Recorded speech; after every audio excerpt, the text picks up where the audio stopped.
Hello and welcome to Liberty Explored. Today I got a great video for you guys. Real excited about this one. This is a video put together by Dissident Media, and it's about Thomas Massie. And I think this was put together really well, so let's check it out. Yeah, I've sat through now almost 2 years of hearings in this Congress, where we've exposed lies at the CDC, shortcuts at the FDA, unconstitutional gun bans at the ATF, over-prosecution of January 6ers at the DOJ, targeting common citizens at the FBI, spying by the NSA, illegal mandates for livestock by the USDA, targeting transgenic plant vaccine at the NSF, and censorship, the censorship industrial complex of which the NSF is part of. Most Democrats are just fine with this kind of totalitarian state that the bureaucrats are pushing on us. But Republicans at least pretend to be against these things. But what are we going to do this September? We're going to fund every freaking one of those things that we have exposed. It sets up a fake fight that we all know here is fake. Somebody come down here and tell me it's not fake. You all know it's fake. The compromise has already been reached in a smoke-filled back room here. But that's what it is political theater, folks. We all know where it ends up. We've seen it. I've been here 12 years. I've seen it 12 times. I refuse to be a thespian in this failure theater. Can we be honest with the American people about what's going on here? This is political theater.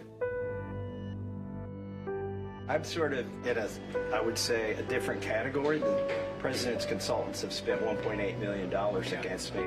And Trump called me 3 times on the floor of the House. I'm coming at you like you've never seen. Never in your life before. Have you seen the way in which I will come at you? I'm more popular than you in Kentucky, and you know it. And you're gonna lose. It's all posturing, it's fake fighting. We all know where it ends up. This is Groundhog Day. I don't care if the Democrat is the speaker or Republican is the speaker. It's good theater. We've got great writers. I wish they'd just come up with a new plot. I got in my car and I drove 8 hours. And they're like, shit, Massie's gonna do it. They went to the parliamentarian and they're like, is there any way around this? And he's like, nope, Massie's right. The Constitution requires a quorum. Mr. Speaker, I came here to make sure our republic doesn't die by unanimous consent in an empty chamber, and I request a recorded vote. The truth, if you're willing to report it, is they don't want a recorded vote. They don't want to be on record of making the biggest mistake in history. This is the second time you've done something like this. And they talked me out of it before, but not this time. And then he said he thought it was the second time. I'd done that like 8 times since he was president. He just started realizing it's the same guy. Mr. Speaker, I have an amendment at the desk to change the title of the bill to a bill to kick the can down the road and for other purposes. This bill is just the first step, a down payment. Why do we always spend at least as much as we did last year, and why do we never cut spending?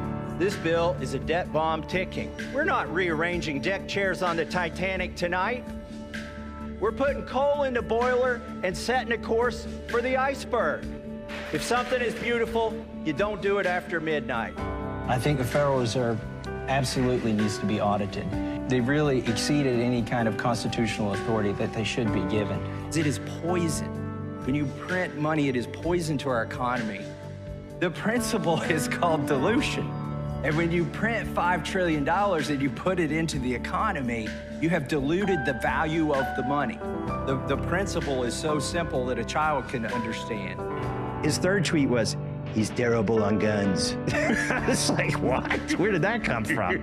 Have you seen my Christmas card picture? Great. Take the firearms first and then go to court. I like taking the guns early. My question is this receiver legal or not? Because your bill is ambiguous. The people who own guns, which is the majority of Americans, are starting to see through this. We're knocking out bump stocks. I've told the NRA, I've told it, bump stock's a gun. What he's showing us here is not a bump stock. Would the Democrats be amenable if and when they find out that that's not a bump stock?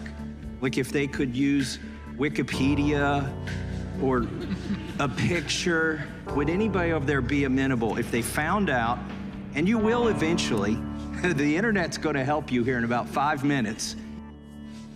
Okay, I'll bring it down a notch. All right, folks. Have you ever worked in the school? I've got a bill to repeal. I worked in the school for 20 years. You're just screaming. I was a teacher. I was screaming. We've got guns here to protect us. I believe the kids should have somebody to protect them. I would like to begin by addressing the heinous attack on the United States Capitol. Like all Americans, I am outraged by the violence, lawlessness, and mayhem. We are going to the Capitol. It's that direction. We are going to the Capitol. That's where our problem. We are going to the Capitol. Where our problems are. It's that direction. We are going to the Capitol. The Capitol's in that direction. Let people know. Spread the word. How many agents or assets of the federal government were present on January 6th, whether they agitated to go into the Capitol, and if any of them did? We need to go into the Capitol. What? Fun. The demonstrators who infiltrated the Capitol have defiled the seat of American democracy. You're sending grandmas to prison. You're putting people away for 20 years for merely filming. Some people weren't even there yet. You got the guy on video who's saying go into the Capitol. He's directing people to the Capitol before the speech ends. He's at the site of the first breach, and it's an indictment for a misdemeanor? The American public isn't buying it. Isn't it true you have a science degree from Yale?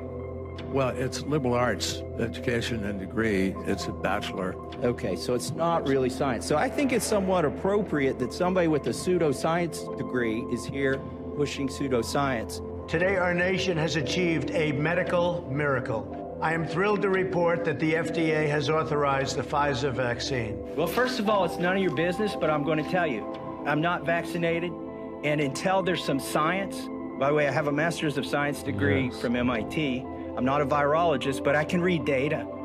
Operation Warp Speed was considered one of the most incredible things ever done in this country. Can you tell me if anybody's been granted a religious exemption? I don't know. So I believe that it's fraud. In fact, fraud to tell people that you're going to preserve their constitutional religious accommodations by telling they can apply for an exemption and then not allowing any of those exemptions. And I would hope that we've learned something from the COVID experience, that some of our science projects aren't the best ideas. I recommend take the vaccines. I did it. It's good. Take the vaccines. I got my booster shot as soon as they were available. And just the other day, former President Trump announced he had gotten his booster shot.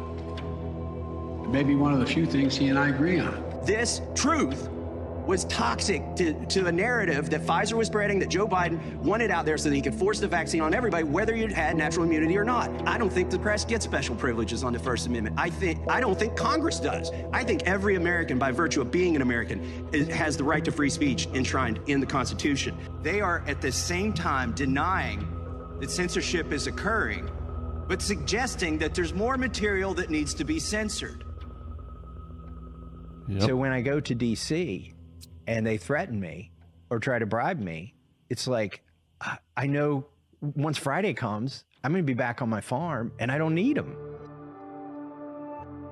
Pride in America is looked down upon right now. It's out of fashion. But pride in Israel is something we have to vote on 2 or 3 times a week now in Congress. AIPAC is very persuasive. For instance, the Israeli lobby in Congress, if you look at my colleagues' feeds now, they all look the same. Everybody but me has an AIPAC person. What does that mean, an AIPAC person? It's like your babysitter, your AIPAC babysitter. And when they come to D.C., you go have lunch with them. I don't want to condone what Israel's doing. 1% of the civilian population of Gaza is no longer breathing air, no longer on this planet. If 1% of the U.S. civilian population were eliminated, that would be 1,000 9/11s. And I don't think we should be a party to that. Iran's key nuclear enrichment facilities have been completely and totally obliterated. Iran, the reality is they don't have a missile that can reach the United States. They're not near to getting a missile that can reach the United States. If we're going to lead, we should lead, and we should have good relations with every country. And we should conduct ourselves in a manner that sends a signal to the rest of the world that we're not tyrants. I want everybody to stop dying. I think I represent part of the coalition that elected President Trump. We were tired of endless wars in the Middle East and tired of wars in Eastern Europe. And we were promised that we would put our veterans, our immigration policies, and our infrastructure first. I don't need the job.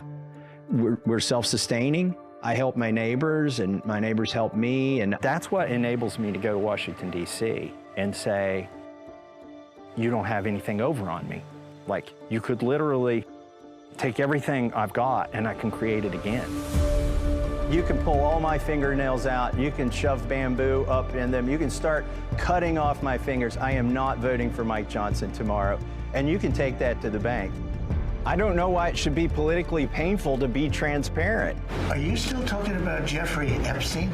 This is not going away. Congress, a co-equal branch with the president, should demand the release of everything that they have regarding the Epstein files. I mean, people have wanted these files for years, and now we're being told it's a hoax. Look, the whole thing is a hoax. It's put out by the Democrats. If it's a hoax, the president's own children fell for the hoax, the vice president fell for the hoax, Kash Patel fell for the hoax. I don't think it's a hoax. I mean, I can't believe you're asking a question on Epstein. This transcends all other issues. And right now, anybody who wants to subvert or keep the Epstein files secret, they are on the wrong side. The American people deserve this, regardless of what the political ramifications are for the speaker. Politicians do not like conflict. They'd like to tell both sides that they're on their side. Democrats want to grow the welfare state, and Republicans want to grow the military-industrial complex. People are becoming despondent, apathetic. Why would they go vote if they gave us the House, the Senate, and the White House, and the transparency and justice they were promised doesn't happen? Like, it's immoral, but even if you're okay with the amorality or immorality of it, it's short-sighted, because eventually it'll catch up with us. So do any of the dumbos you work with understand that? What he promised us, which we would put America first. No, I don't think Thomas Massie understands government. I think he's a grandstander, frankly. If you ask him a couple of questions, he never gives you an answer. He just says, I'm a no. Did it change your views at all? No.